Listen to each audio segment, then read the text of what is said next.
তারপর আমি কি করতাম, ঘরে বসে ডিজাইন দিয়ে দিয়ে জামা বানাইতাম। ওটা আমি নানা রকম গ্রুপ অফ মানে ইন্ডাস্ট্রির বউরা আমার কাছ থেকে কিনতো। ওখান থেকে একটা ভালো অ্যামাউন্ট আমার কাছে আসতো। হ্যাঁ, অনেক মন্ত্রী মিনিস্টারের বউরা না যে পাঠাই দিস, ও 30টা জামা পাঠাই দিস, 40টা, দেখা যাচ্ছে যে আমার 1-1.5 লাখ টাকা ইনকাম হওয়া শুরু হলো। তো আর পাপাও আবার রাজি হয়, পাপাও আমাদের বাসা খরচ দেওয়া শুরু করলো। যখন মেয়ে হয়েছে পর উনিও তো বুঝতেছিল যে দুধ লাগে, হ্যান লাগে, ত্যান লাগে।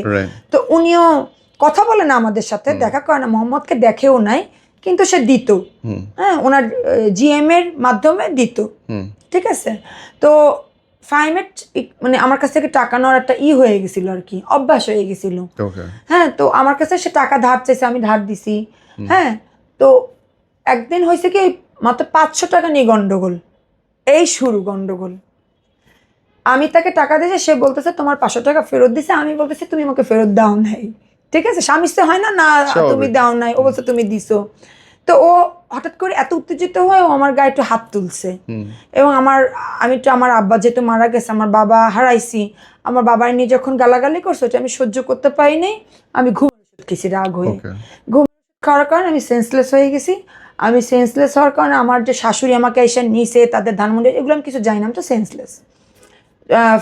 ফাইম নাকি ফোন করে বলছে আম্মা আম্মা না যে ঘুম